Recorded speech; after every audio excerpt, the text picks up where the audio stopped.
Crimson Plow brings us Dorito, Vengeful Victim. Dorito lady's a 4/4 flyer for 2, but when she attacks or blocks, she craps her pants and goes to Jesus. And as we can tell by the artwork, she has defecated a lot. But what really matters is her Disturb, because for 3 mana, Dorito lady returns from graveyard as an aura that makes a chunky angel, a lot like Geist, and where she really shines is in a domain deck. Now, it might seem like I'm using her as an excuse to play domain, because I'm using her as an excuse to play domain. I just love the deck so much. Although the deck has 15 mana Horizon 2 cards, they're actually affordable, unlike the other Horizon cards, which no one can afford, because Wizards thought it'd be a good idea to print these cards at Mythic in a master set that was way overpriced. Wizards doesn't care about players, they don't care about local card shops, all they care about is their crack money.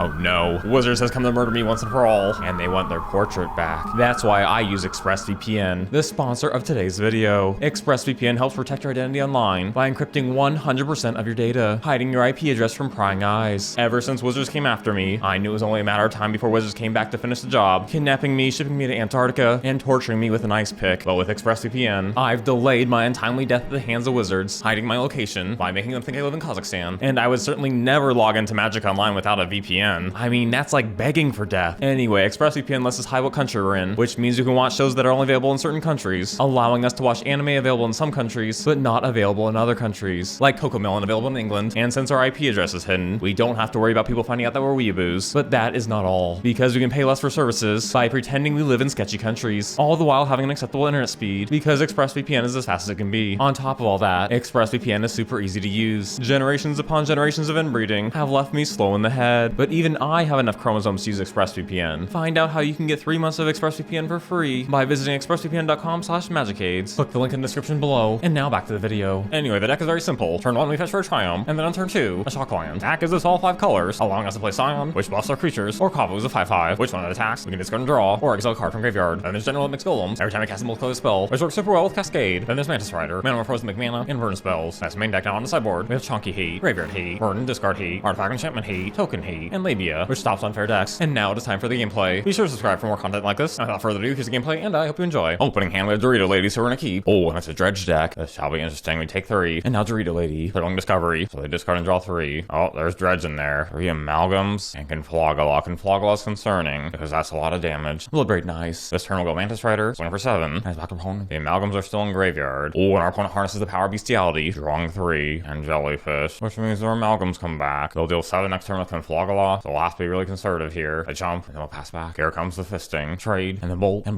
they can Conflogala for 7. Now we be at 3, and now pray for a miracle. Finding Tribal Flames will take out amalgam. Oh, with 3 keeping chills left in our opponent's deck, they probably have lethal next turn. Yep, there it is. So we're going game 2. I'm going in game 2. We'll dump this for this one without going game 2. Opening hand's alright, but I'd really like Kavu, so we'll mull. Oh, and this is fantastic. We shall keep. Oh shoot, they be accelerating with Gemstone. And otherworldly gaze. Darn. Thesis problem. Thoughtseize. Taking a rest in peace. Oh, we still have Kavu. Play it. Opponent flashes back gaze. Another creeping chill. But then they pass back. Interesting. Land for us. Play general. Swing an exile and Ox. And if we can just stabilize next turn, I think we'll be okay. Oh, but they discard and draw. And there's dredge. But nothing too crazy in graveyard. Ox, Ghoul, and Dark Blast. The Ghoul comes back, but now's our turn to spank. Bloodbraid, finding Kavu. Exile their Ox. Fix to 11. I think we can get them next turn. They dredge, but nothing good there. Gaze. And there's a concede. So we'll have to settle things in game 3. Opening hand. Kavu and rest in peace. We'll keep. And we're having some land trouble here. They play Gaze. Creeping chill and Thoughtseize in graveyard. Huh. Oh man, where's our lands? Well, rest in peace. They flashback Gaze. Oh, we really need a land next turn. They hard cast Amalgam, that's good. And hooray, a land. General. And our opponent can enjoy the last few moments. They draw out of desperation. Hit us for 3. But now the time has come. And so shall we. There's a concede. A pretty close one, but we're off to a good start. And now it's on to the next match. Opening hand, 1 land hands for enough to mull. And yeah, this is pretty good. We'll keep. Opponent probably has counter. We'll walk into a Kavu. No counter. Is this a Footfalls deck? No, iteration. And our opponent passes. Alright, then we'll swing. Exile their iteration. Maybe at 13. And Shardless. Finding Dorito Lady. And how does our opponent come back from this? Oh, they don't. So we're going game 2. Going in game 2, we'll submit Blood Moon. Bringing in Enchantment Heat, Graveyard Heat, and Thick Heat. And that was good game 2. Opening hand, it could be stinky, but 3 sideboard cards will keep. Opponent passes. And what? They tapped on our land? How unexpected. We'll pass back for now. And no Blood Moon. I guess we'll go with Shardless. And pray no Blood Moon. Shardless and Kavu. They counter Kavu. So maybe no Blood Moon. And a land, cool. Swing for 2. Play Kavu. Snapcaster. They counter. But we shall play a second Kavu. Wonderful. Iteration. They draw. Murktide. But most tragically for our opponent, Syndrains. path, and we'll take a fat swing. They trade. Oh, and they do have Blood Moon. We'll make this easy. Float white, take out Blood Moon. They counter, might as well bolt. And there's a concede. We clapped our cheeks so hard that the clapping could be heard in a different dimension. And now it's on to the next match. Opening hand, no turn 2 play. So mole. And yeah, this is pretty good. We're gonna keep. Oh, Hierarch. That is troubling. And why? Is this black infect? It is. Wow. I'm afraid to tap out here because it could have lethal. Scion seems pretty safe. So play Scion and pass. Another Hierarch and another Ink Moth on it passes. I think Shardless is the best option here. So Shardless it is. Finding Tribal Flames. And they don't protect it. Wow. We shall pass back. They animate Ink Moth. Swing in for 3. We'll block, but they pump. We'll go Mantis Rider. Fist for 5. Opponent takes it. Ink Moth again. Swinging for 3. We'll block, but no pump. Huh. Another Stinger. 1 card left in hand. Oh, and it's Dorito Lady to the rescue. Fabulous. Well, first swing. But I bet our opponent didn't expect that. Hooray. Opponent draws. Oh, and they animate Ink Moth. What? They're swinging of both? Why? That's fine. We'll take it. Become immense. Wait. Who plays that still? 8, in fact. They have 1 more card. Darn. Well, even if we blocked, they still would have had lethal. Good for them. Now it's on the game 2. Going into game 2 is bringing a lot of stuff, and without so game 2. Opening hand is very strong. We're going to keep Hierarch. And we'll go Scion. Listener Elf. And Rancor. And nice Dorito. Swing for 4. Play Dorito. Oh, scale up. 9 coming in will block. We take 5. Opponent passes and we find a land. So close to lethal. The safest option, Tribal Flames. They try to protect it, but bolt. And they protect it again. Darn. Alright, then no attacks. But if they have pump, they might get us here. Hierarch. Yikes, they swing. Block. Oh, and we're alive. But they do have a Stinger. A bit of a problem. How about Mantis Rider? Tickle for 3. Rancor comes back. Oh, and they pump it. What? So even if we block, we take lethal. But Black Infect is a really cool deck. So I'm happy for their victory. And now it's on to the next match. Opening hand, no turn 2 play, so we're in a mole. And this is most sexy. We'll keep Kavu. Oh, an opponent has a Triome. Very suspicious. We'll go Mantis Rider. Will we see counter? No, but they tapped on a Kavu. Interesting. Swing for 3. Valakut. So they draw some cards. But we do have lethal. Eat their ass for 8. And then Flames. And Bolt. Although we don't really know what they are. And that is concerning. We'll try bringing Labia in this stuff and without game 2. Opening hand I've seen better. But we'll give it a shot. Oh, this again. We'll have to pass back. Opponent passes back as well. Kavu hits. And they pass back again. I am much confusion. We shall swing. Discarding Dorito. They take the 4. Now Kavu number 2. They draw some cards. And what? Supreme Verdict. Unexpected. Land for us. So we'll play Kavu and pass. Memory Deluge. So they get 2 cards in hand. And now swing with Kavu. Exiling Deluge. What could their plan be though? Another board wipe? Maybe the safest option? Scion. And then keep Bolt at the ready. Oh, through the breach. So they have Emrakul, I bet. Oh no! So that's what they are. Well, we'll bolt our opponent and sack all of our permanents. Land for us. But our opponent just needs a bolt to win here. A furry. And yep, they have us. But how come other cards cost 3 or more? That confusions me. I'm going into game 3 is bringing Graveyard Heat without getting 3. Opening hand, we got a turn 2, turn 3 play, so we're gonna keep Kavu. Prismatic Ending. So no Kavu for us. And now Shirtless. Finding a bolt. Labia. Swing for 2. And now Dorito. Okay. And do we double Dorito? Or play Labia? I guess we'll double Dorito. Oh, opponent counters. Back in our turn to swing in. Now why they kill Shirtless and make a treasure token? Why would they do that? Unless they're sure to land for 3 of the breach. But if they have 3 of the breach, we'll take lethal. Alright, so we'll play Labia and force them to draw another land. Oh, they draw land. Oh, what a furry. At least it's not Emrakul. Cindervines. Play it and play Shirtless. We find Kavu. We're so close. Can we survive? Why? They take out Cindervines? They in the crack pipe? Why? Tribal Flame's nice. We'll bring back Dorito. Oh, but they counter. So close to lethal. I think our best option. Swing with both. They block Kavu. They're at 6. Put them at 1. On their turn, they board wipe. And come on, like a lightning bolt or a cascade card would be nice here. Land all. We'll put Juicy J in hand and then pass back. Opponent passes back. And Mantis Rider. Gotta go for it. They counter. Memory Deluge. 2 cards go to their hand. Another Mantis Rider. Maybe just go Juicy J. Yeah, and then we'll try and double flip on our next turn. They counter. Opponent passes. Shardless. Play Shardless. Finding Tribal Flames. What? They lose? Have they just given up? Indeed. A lot closer than expected, but a win nonetheless. And now it's on to the next match. Opening hand. Way too land heavy, so we're gonna have to mull. Ew. I guess we'll keep. Opponent cycle Street Wraith. Goblin Lore. It looks like a hollow one deck. Nice. And now Shardless. Finding Tribal Flames. Neonate. And Root Walla. General Ferrous for us. We'll take 4 damage here. Another Root Walla. We shall clear a path. Mantis Rider. Very tempting, but I like winning now. Oh, Lightning Bolt. Now we're 1 short of lethal. So we will play Mantis Rider after all. Opponent cycles. Harnesses the power of lesbians. Goblin Lore. But opponent's passing, which means it is time to spank. Tribal Flames. Bolt. And what a blowout. Going in game 2, we'll submit Blood Moon. And dump this for this one without game 2. Opening hand. 2 cards only, but it's a 1-2 punch, so we're gonna keep Channeler. And we draw Cindervines. Oh, and a cookbook. They're more chunky than I thought. And they have ass. Tribal Flames. Slam ass. Opponent discards. For another ass. Wow. That is a lot of ass. And then Burning Inquiry. We're in trouble no matter what we play. They can kill one of our creatures, even general. Oh well, play Scion. But Scion goes to Jesus. Opponent cycles. Hits us for 7. And they get knocks. At this point, it's a lost cause. So we'll take it to game 3. Going into game 3 is take a big risk. Bringing in most of our sideboard and with us go to game 3. Opening hand, a lot of removal. And nothing good turn 2 or 3. I think we'll mull. Oh, 1 land hand. No, it's mull. And yeah, this is decent. We'll keep. Oh, Burning Inquiry. No. There goes our Scion. But on the bright side, Tribal Flames. But that Ox in graveyard is making me nervous. Goblin Lore. They can play Ox next turn. And they have another hollow one. Breeding Pool. We'll play Tap and Pass. pass. They fist for 4, and opponent plays a channeler. They'll probably wait a while for Ox, because they have 4 cards in hand, they don't want to discard it. But anyway, bolt, and they bolt us for the Surveil? Sure. Kavu, not bad. And now Bloodbraid. Finding Dorito. What's our opponent gonna do now? Oh, they swing. We'll queef on them, and they have a cookbook, and they pass. Swing for 3, like Kavu. Dorito Lady. Opponent kills Bloodbraid and plays Root Walla. They make a food, play their Ox. Avenge on in the graveyard, but it's too late, because Dorito Lady returns. Big swing. Exile their Vengine. Opponent is forced to chump, and can our opponent pull this off? They make a food token. Oh, they have ass. That's so good. They ass blast us. Put us at 4. Oh, and a bolt. Well, I can avenge Tribal Flames. So Juicy J in hand. They play Goblin Lore. Avenge on the graveyard. We're forced to bolt here. And now Tribal Flames are bust. No, Kavu. So they have us. Very tragic. And there's the match. The Fisters have become the Fisted. But losing against interesting off-meta decks is totally fine by me. And I still think our deck is amazing. Here are today's winners of the free deck box and card giveaway. The giveaway will continue in the next video. So be sure to subscribe. And until next time, stay dummy thick.